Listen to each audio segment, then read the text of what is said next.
Hi there, my name is Ray Hitchins, and I'm here today to talk to you about reggae guitar playing. Before we start with the exercise and techniques, I'd like to talk a little bit about the equipment I'm using. The amplifier I'm playing through today is a Mesa Boogie. It's one of their small 12-inch combos. The things I like about these amplifiers is it has a good, clean, articulate sound. The 5-band graphic EQ I found very useful for fine-tuning your sound at any particular gig. And it has a fairly good tone selection, which is important with reggae playing, depending on the instrument you're using. Next to the amplifier, I have a pedal board here, which is a Digitech unit, which I have a fair amount of customized sounds in. But the most important configuration in there is the fact that your pedal board should really have a gate, a compressor, reverb, fine if it has it. Most amplifiers come with it, so it's not that important. And some decent chorus sounds, which are used quite a lot these days in reggae. You may be wondering what kind of instrument I'm using. The finish I know looks a little bit unusual. It's actually a guitar made by Wayne Charvel, and the finish on this instrument is a shell finish. It's made from actual seashells. I find that it has a very hard, brittle kind of finish that adds to sustain on the guitar.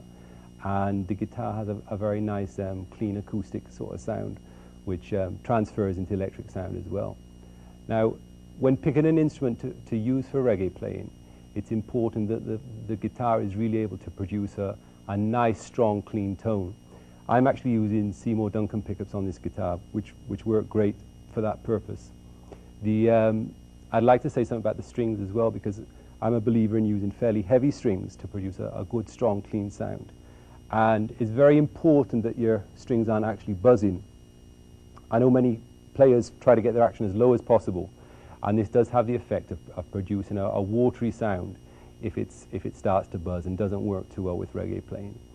The pick I'm using is also is a Jim Dunlop pick, which is one of these heavy jazz series picks. I find that the heavier the pick, the better the sound. So that's how I configure my playing. You can judge for yourself. Let's tune up before we start.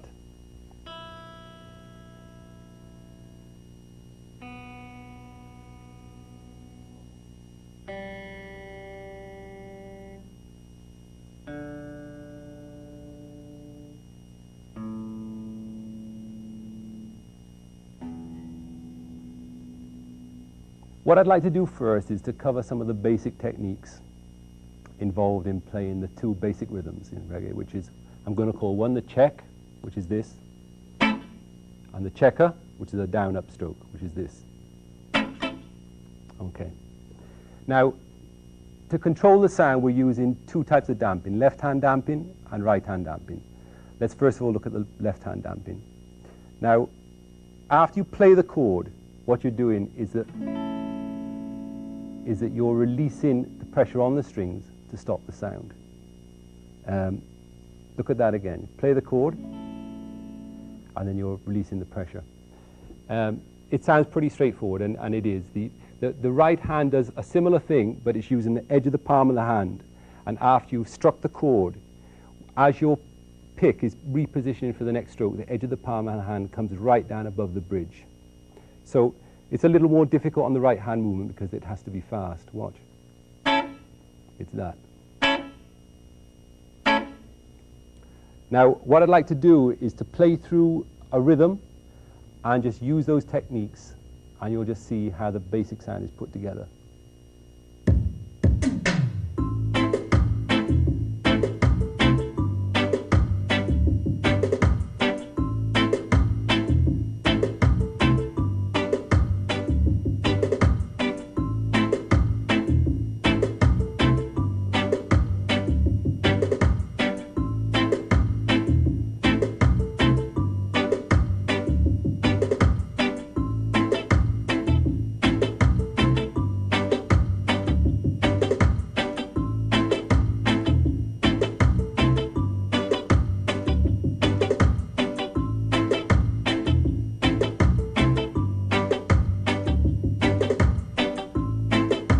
Okay, the piece of music we just played there, if you notice, I did about 8 or 16 bars of the, depending how you're counting it, of the check and 8/16 of the checker. Now, there was something I was using there besides damping that's very important to reggae, and that is what I call percussiveness in your playing.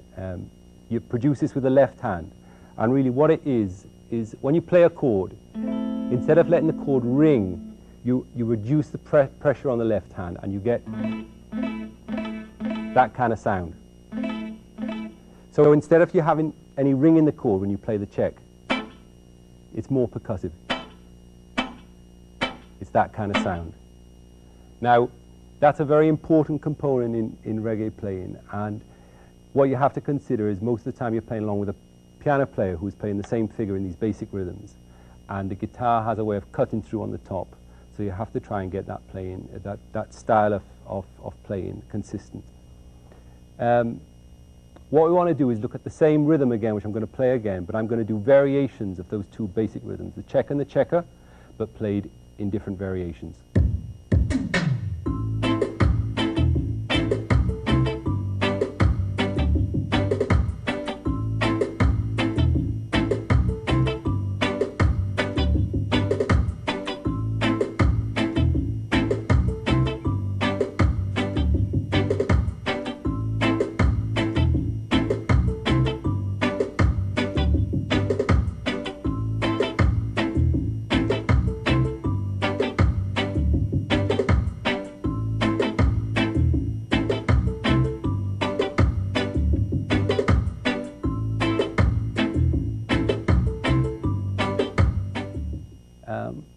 After that last piece of music, I like to talk for a little about chord voicings.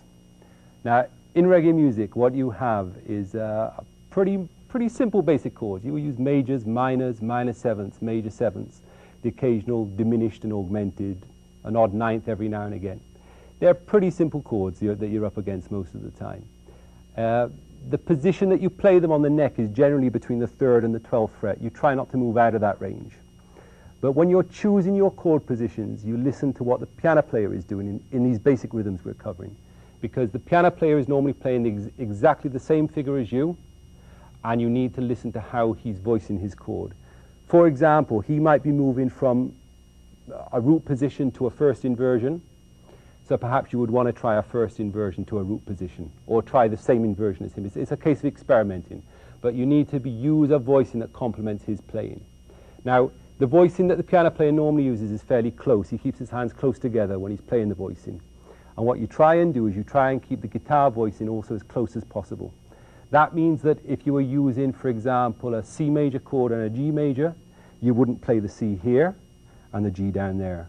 You play the C here and the G here. You play it there. Now, in the progression that we just used, I use an A minor chord and a G.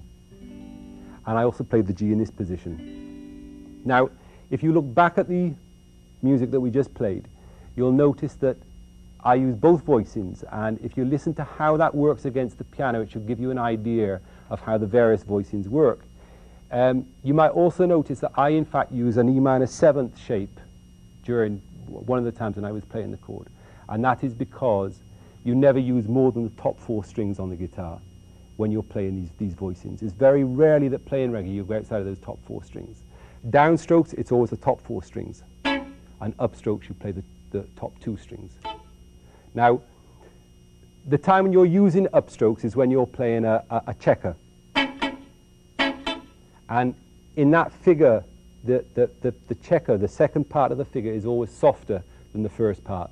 Now, that's one good reason to use the 2-string voicing. And that is pretty consistent. It doesn't change much from that. Now, the other thing that I want to discuss briefly before we just move on is something that I call dummy strokes.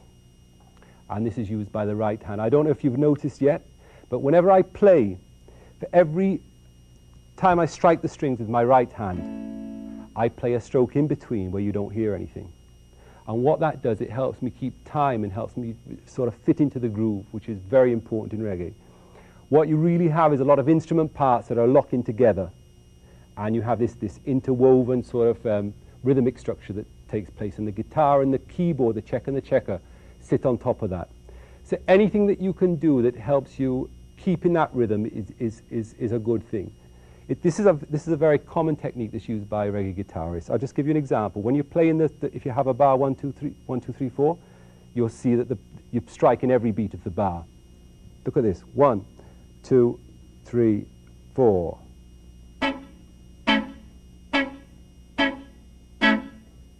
You see that I'm playing every downbeat. Now, in the exercise we're going to be covering, you can look out for that and see how that works. It's a fairly important aspect of reggae. What we've just been covering is the basic rhythms. And there's two treatments of those rhythms which you commonly find in reggae. One is the straight 8 feel and one is the shuffle feel. The difference between those two feels is that the straight 8 is where you're using quavers in the bar, so everything is counted 1 and 2 and 3 and 4 and. In the shuffle feel you're using triplets and you're counting 1 and a, 2 and a, 3 and a, 4 and a. Now, those are the basic differences. The way you can identify very quickly if you're using a shuffle feel or if you're using a straight 8 feel is you can listen to the drummer's hi-hat or you can listen to the bass player. They're the most common players who will actually have to play the figures of the shuffle feel. Now I'm going to play one piece of music which I have two treatments for. The first one is going to be a straight 8, so let's look at that first.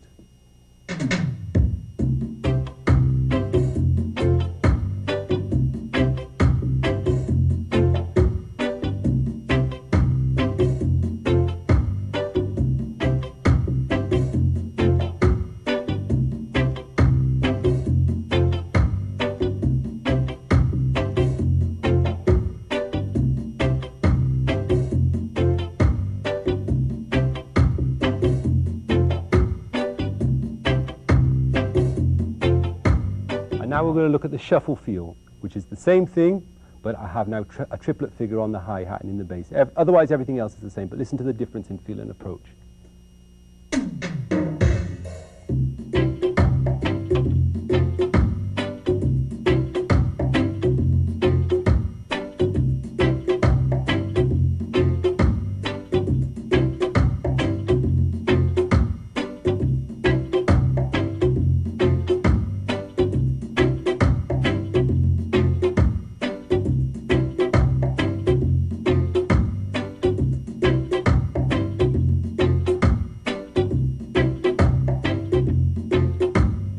Now I hope you can see that from those two different pieces of music there, that although it's the same piece of music, they have very different feels.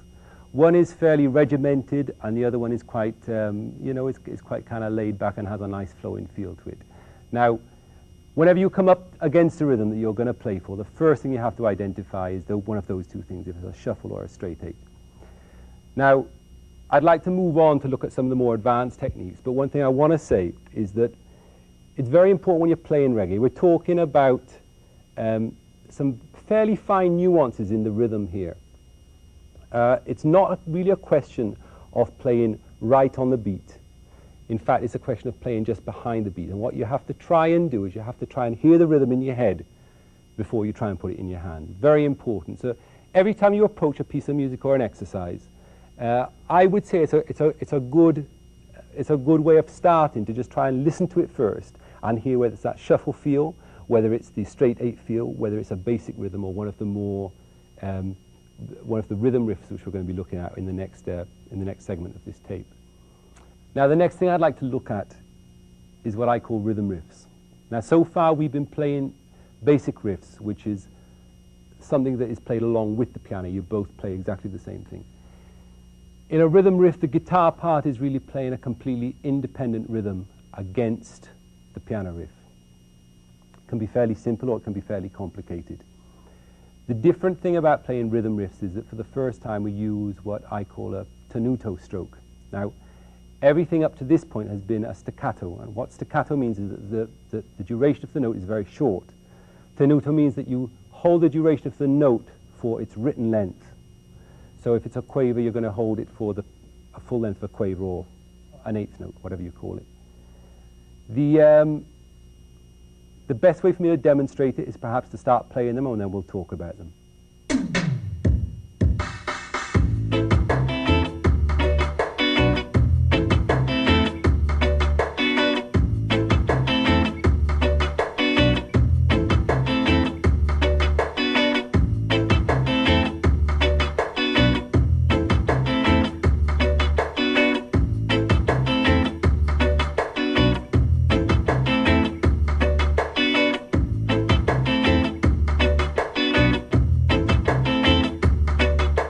Now, I hope you can see from that we're actually working against the rhythm of the piano. We have a counter rhythm that's working against the piano part and the bass part.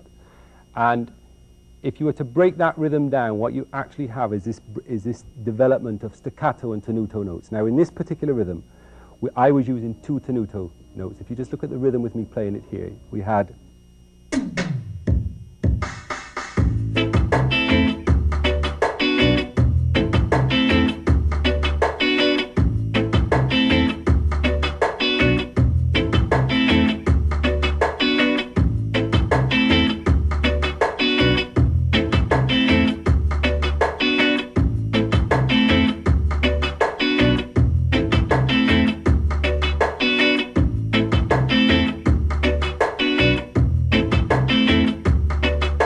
I don't know if you noticed there, but those 2 different strokes that I was talking about, the tenuto and the staccato, help to actually push the rhythm riff of the guitar part out. What you have is you have the bass line which is playing, and wherever there's a gap in the bass line, I use the tenuto sounds to push the guitar riff out.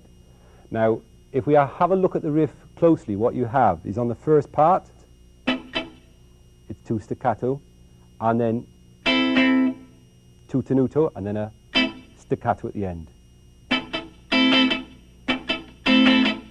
That's what you have. Now, there are other ways you could play it. You could put those tenuto markings anywhere within that riff to give the rhythm riff a push in a different place. It would really depend on what the bass line is doing. And it's pretty variable. I mean, you could turn it around any which way you like. It's something that I would encourage you to experiment with when you're going through these riffs and looking and analysing them. You may well have some rhythms that you want to play these things against, and don't feel scared to experiment when using that tenuto and staccato marking wherever you feel it's appropriate. Now, I want to look at another example of a rhythm riff. This one in some ways is simpler, but it has a bigger push on the 3rd beat of the bar with the tenuto marking.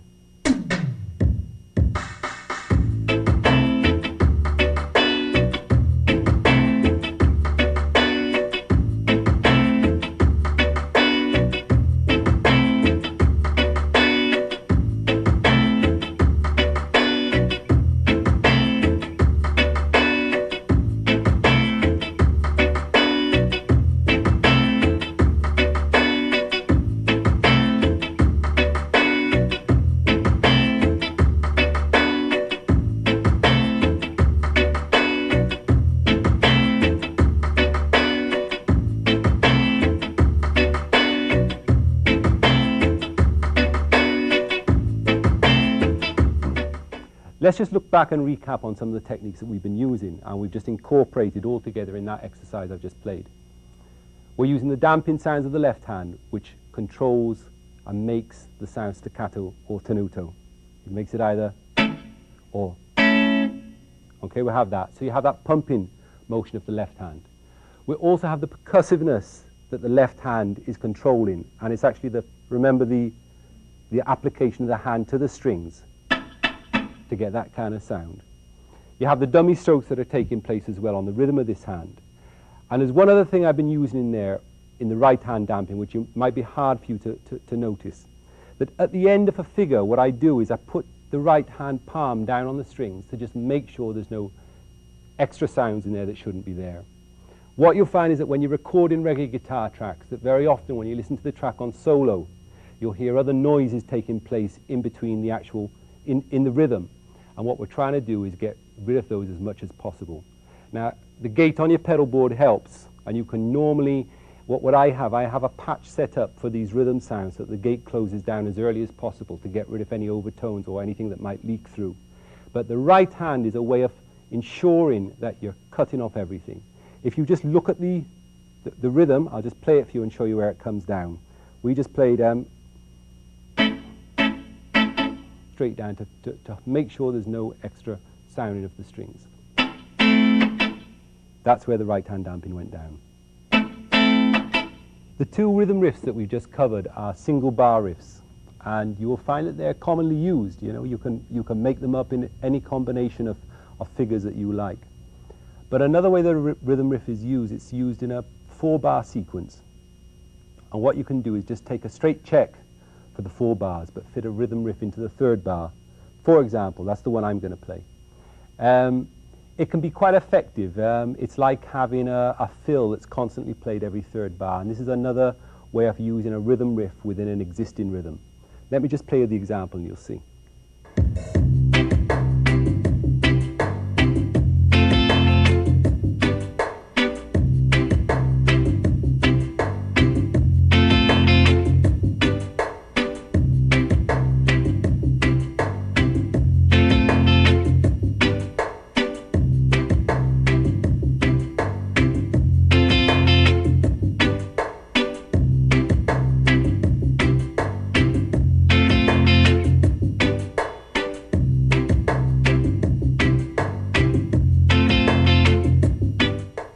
Now, as you could see from that, the tenuto note is here again used within the riff to push the figure out, and it's a very important part of playing those riffs. What you have to do is to become comfortable with the exchange that takes place with your left hand damping rather, between the tenuto and the staccato. What I would suggest is perhaps you could make up some exercises for yourself. It's hard for me to really give you a specific exercise because everybody is going to be on a different level. The only thing that I could say is that you should break down anything that you want to work on into its smallest units. So if it means, for instance, working on the right hand first, just deadening the strings and playing, doing that kind of thing, start there. When this hand feels comfortable, then bring in the left hand. If it's difficult to get the tenuto and the staccato, then work the rhythm riff, whatever it is, with just one or the other. Work it all tenuto and work it all staccato, and then kind of break up the two and try and put them together in different configurations. Work it without the rhythm, then work it with the rhythm. Make up new rhythms for yourself. But always try and break it down into its strongest components. Hear it in your head before you start playing, and then play it slowly on top of everything else.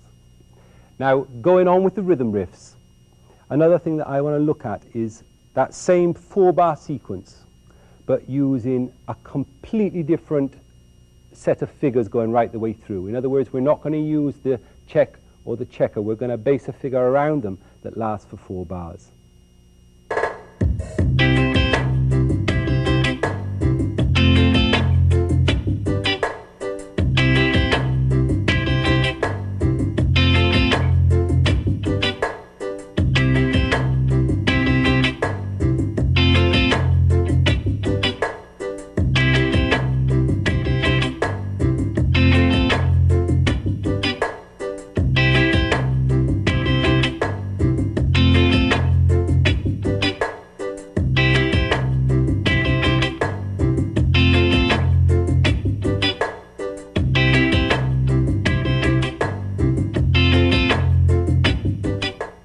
Now, I can't overstress when playing that kind of rhythm how important the dummy strokes are.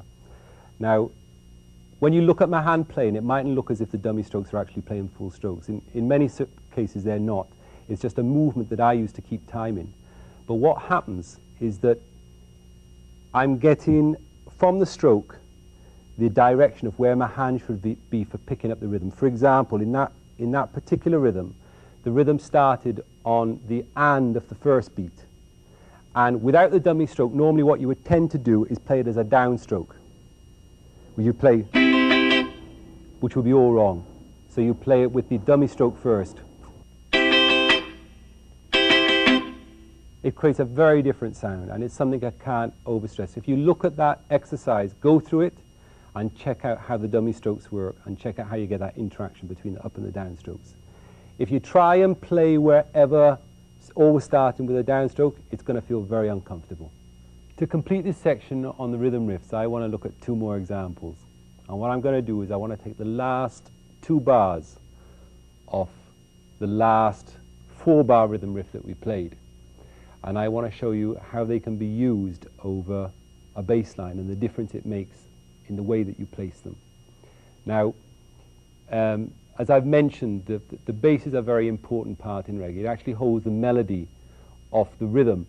And most musicians in a session, when you're perhaps playing and you're working with a singer will perhaps call the name of a song, and the bass player will normally say, how does the bass line go? And you'll hum the bass line, and that's what everybody remembers the song from. Now, the spaces that the bass line leaves is the place that you fill with the rhythm riffs. I just want to demonstrate in these two rhythms how if you put it in the wrong place, how it can have a kind of negative effect. The last two bars I'm taking of the previous 4-bar exercise.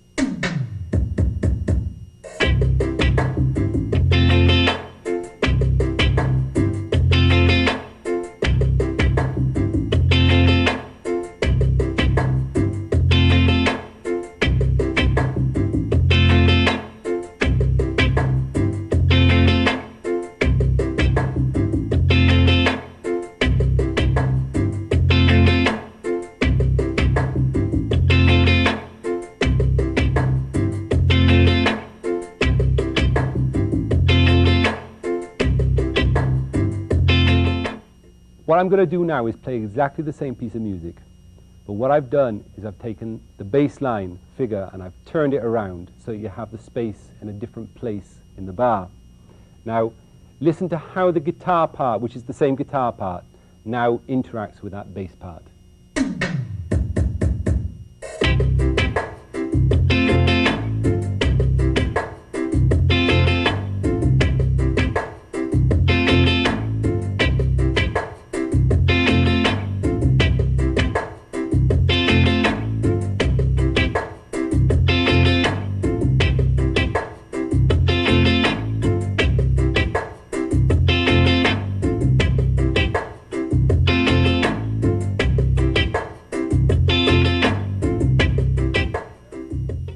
Now, what I'm going to do in this piece, I'm going to play this exactly the same piece of music we just did with a new bass line, but I'm now going to play the rhythm riff that we were working on. I'm going to change that around, and you can see how all of a sudden everything starts to lock in.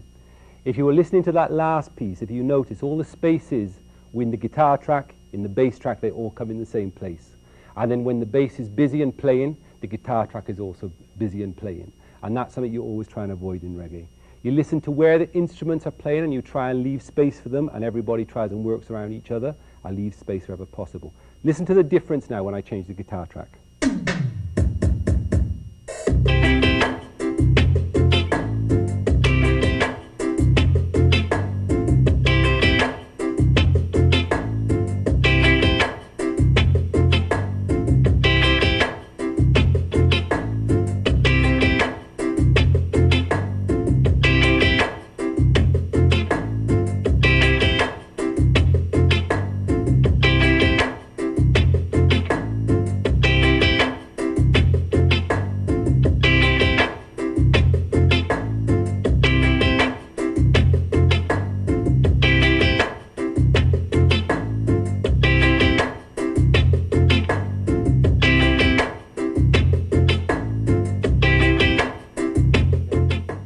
Now, if you listen to that, I don't know if you noticed how everything just started to lock in together. Whereas the bass playing stops, the guitar picks it up. And that is really a very important thing about reggae, as I've been stressing all through this tape. It's very important that all these parts interlock and work together.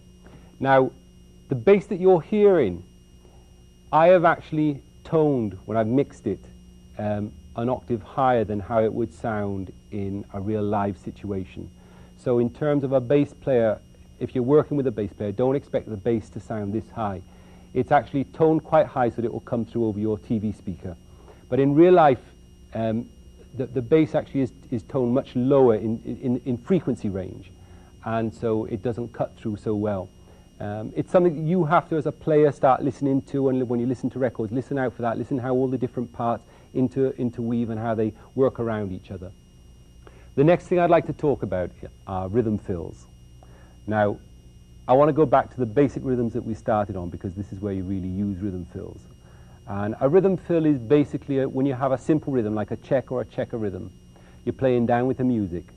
There are times throughout the piece where you want to put something in to accentuate perhaps a change from a verse to a chorus, or perhaps it's just you've got to a 16-bar point in the music and you feel something needs to go in there. Now, the piano, which, remembering the basic rhythms, is playing the same figure as you. The piano player also plays rhythm fills, which are very similar to yours. So the first thing is that when you're playing in a live situation, you need to have some kind of eye contact organized or whatever with the piano player, that you don't play the rhythm fills at the same time. It's always a case that one of you take the rhythm fill, the other one keeps playing the straight bang or the straight checker, whatever you want to call it. Now, the right hand plays most of the damping in the rhythm fills. And what I'm going to do is just talk through them first, and then we'll play through them. And hopefully you'll understand them best from that method. Now, the chords that you use in the rhythm fills are the same chords that you're playing for the rhythm itself. It's the same majors and minors. And what I'm going to do is I'm just going to go through the most common ones that you find. For example, you have an A minor chord here, and what you do for the rhythm fill is you put a ninth on the top of the chord. You play that. So you'd get that. If it's a minor seventh in this shape, or it could even be a G chord, but you just use the E minor seventh shape for it, you play the seventh on the top, the D. If it's a major chord, let's say it's an A major, you'd use the ninth as well. You play it like that. If it's a major seventh, let's say in the position of C here, you would use the D as well. Now, those are the chords and those are the notes that you use on top. What I'm going to do now is kind of go through the rhythms and how you actually use them and build them up, employing the staccato, the tenuto, and the right hand damping, which I said is very important in these. Now, for example, the most basic one is this one. That's the most basic one. Now, here again, what you're using is the tenuto stroke and using the staccato to actually get a push in the rhythm. What I'm now going to do is play the same thing, and what I've done is I've extended the notes. You have the same basic figure, but I've extended the notes. If you look at the notation that accompanies this, you can see it quite clearly written out. It has an extra note written in there. And the last one, which has an additional note written, again, is... Okay? There's probably more than one extra note in there. Now, what I'm going to do is play a rhythm and use those chords, those chord fills, those rhythm fills, going against rhythm so you can get a feel of how they will be used. I'll just mix them up into any combination. What you can do is then kind of break them down and look at them and analyze them as you feel comfortable.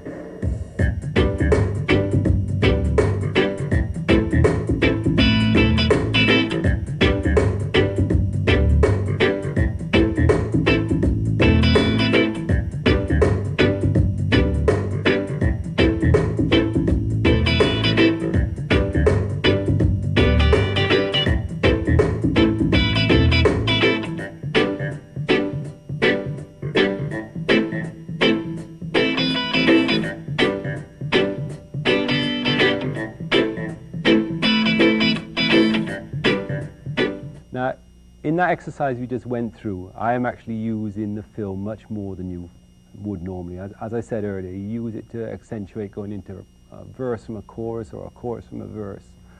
Or it might be where you feel it in a 16 or 32 bar section. You certainly don't use it on every other bar like I was using. I was just trying to demonstrate how it is used. One of the interesting things, you might have seen that I was playing two inversions of the G major chord. I was playing it in the third position here and in the seventh position. In the seventh position, when I used the fill, I was dropping off the bass note G because I'm not playing that note. I'm not playing the G in the bass. Remember, it's only the top four strings that I'm using. And so I was in fact playing a E minor chord. And that is quite acceptable. You can be playing an E minor over a G. It's allowable, so don't even worry about that. Now, another kind of fill that you commonly find is what I call a slide fill. This is a fill that was really used in the rock steady era just before reggae, but is actually used in reggae on quite a regular basis. You'll find any reggae guitarist has this as part of his ammunition. And what it is that between two chords, let's say for instance we have the same G to A minor, when you play the chord, that will be in the one bar. Before you go to the next bar, you go to a semitone below, and you slide up into the chord. Now, the easiest way for me to show you is to play it with a piece of music. So I'm going to play back that same piece of music, and I'll just use that slide fill. You can see how it's used.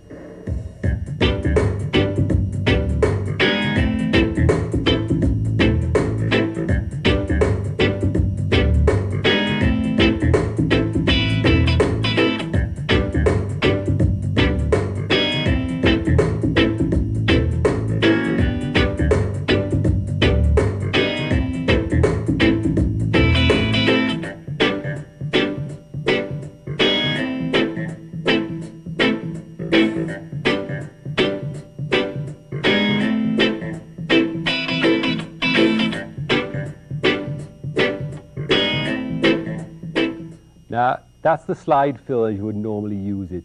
Here again, I'm overusing it so you can get a lot of it in a short space of time to get a feel for how it's used. But usually it's only used every 4, 8 or 16 bars. It just depends.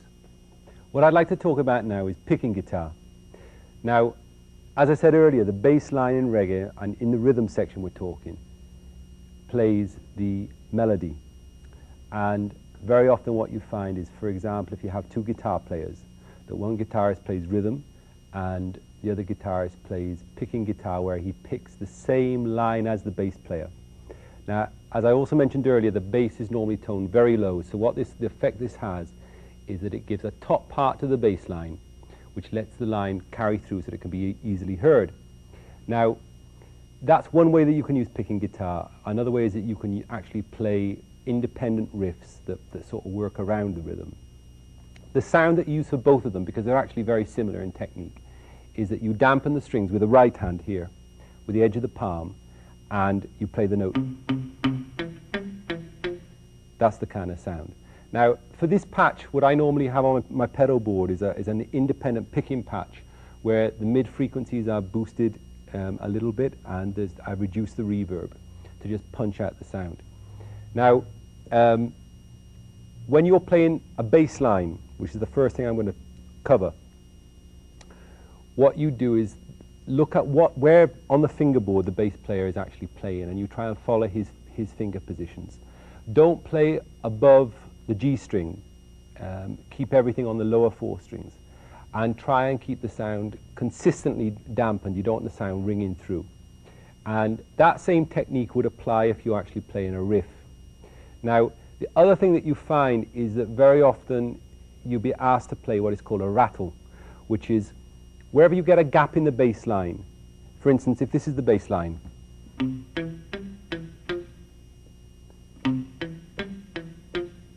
if that's the bass line, the rattle would be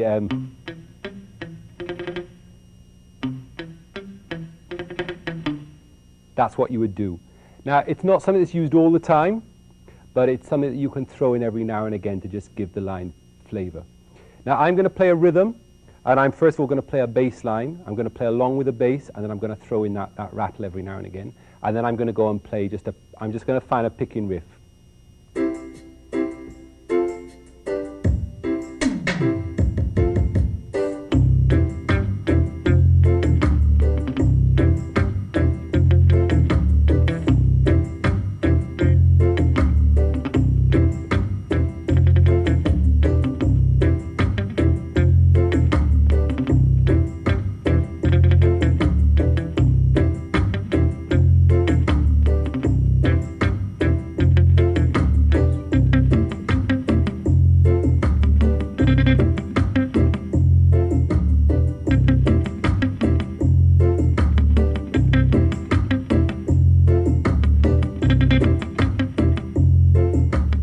Now, one thing I'd just like to add about that technique is that when you're playing, most of the times I try and use downstrokes because you get a stronger sound. You need to actually pluck the strings fairly hard. So I try and put as many downstrokes into that as possible. What I would suggest you do is to just give yourself some exercises where you use this damping technique and try and get comfortable. Perhaps try scales. Whatever you feel, everybody's on a different level, so you just need to break your playing down and start at the lowest point and work up.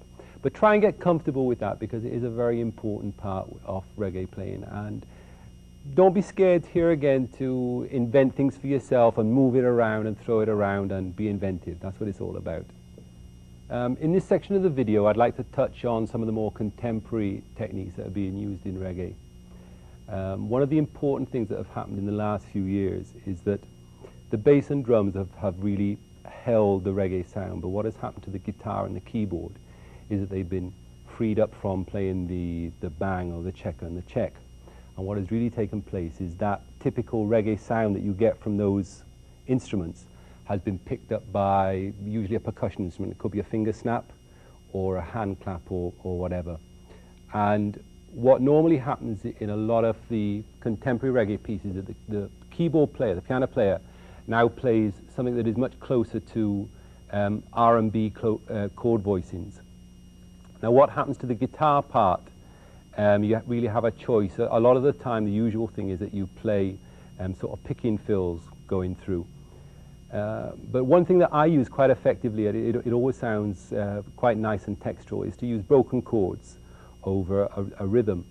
And a good way of doing this is for instance, if you have, let's say you have a progression that's A minor, F and G, normally they'd be played in this position.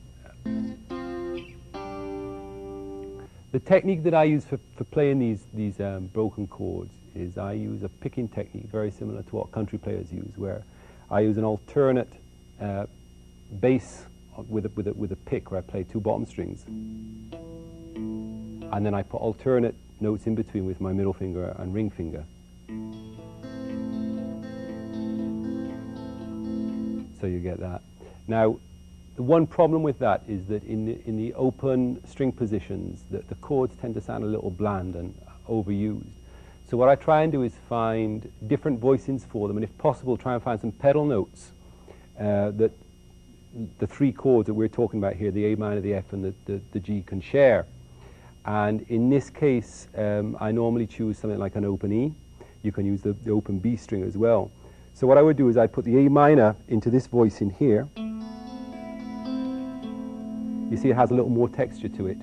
The F, which is an F major 7th, and then just leave the G with the E on top as well.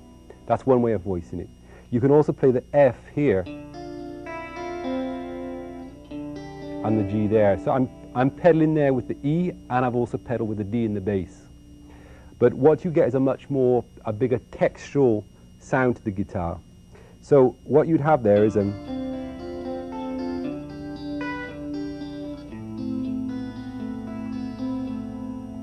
okay. Now, what I'd like to do is to play that in a piece of music. But what I'm also going to do is do some double stopping, which is another effect that fits in with this kind of playing. It's also a technique that a lot of non-reggae artists use when they play reggae music.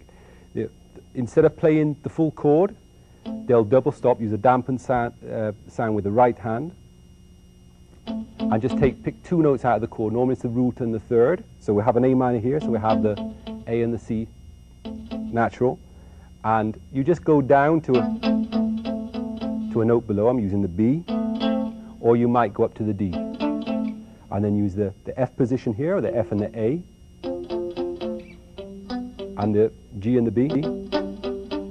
And here again, like I've been saying all along, what you can do is experiment with the kind of notes, your choice of notes, and how you put them together to get these voicings. It's very much an experiment. When I'm working in the studio and I'm asked to do this kind of work, I don't start off at any preconceived points. What I'll do is I think about the chords, I think about the key, I might tune the guitar a different way. Sometimes I use a system, I use 2 guitars. I might use what I call a high-strung guitar, which they use again in country music a lot, where they have basically the top 3 strings are duplicated on the bottom. It's really strong, like imagine a 12 string. You've taken the one set of strings off a 12 string and put it on another guitar, and then I'll play the 2 things in different positions to get a bigger textural sound. Use anything within your armament to try and get the sound that you want, and don't be scared to experiment. I'm going to play this piece of music and just have a listen to these 2 things being used.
interesting things about that piece is that the chords that are being played is the F to G to A minor to G to F, and starts again.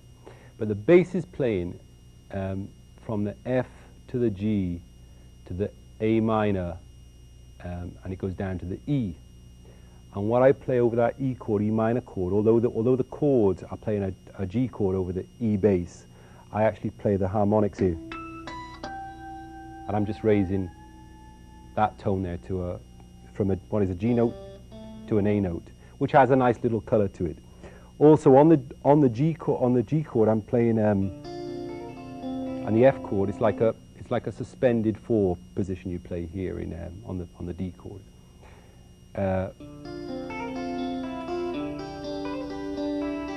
When I get to the A minor chord, I'm playing 2 harmonics there on the B string and the E string, which just add a little light color, and it just helps that whole kind of textural feel. The double stopping, as you saw, was pretty straightforward and simple. And here again, it works in between the rhythm. What you have to do is to listen to where the bass is playing, and in this case of this rhythm, the kick drum is quite busy, so you have to really listen to those things and just fit it in between. In closing, there's a couple of things I'd like to say. The first thing is that you should really try and play with as much live musicians as possible in a live music situation. You can't substitute the feel of 3 other musicians playing along with you with a tape or a rhythm box or anything else, especially in a music like reggae, where so much depends on the interaction between the individual musicians. I would also recommend that you don't be afraid to vary and stray from what the norm is and make up your own things and try and find your own sound in the own route you want to follow, and try and work with musicians who are open to listening and trying new things. One thing that you should remember though in reggae playing is that very often the rule is that less says more. So when it comes to performance, try not to overcrowd pieces. It's very often the case that musicians will get into a situation where they're just holding a nice groove and a nice riff, but will tend to drift from that and get involved in playing other things. Be satisfied with getting a great groove together and just work with that. Playing less is very often saying more.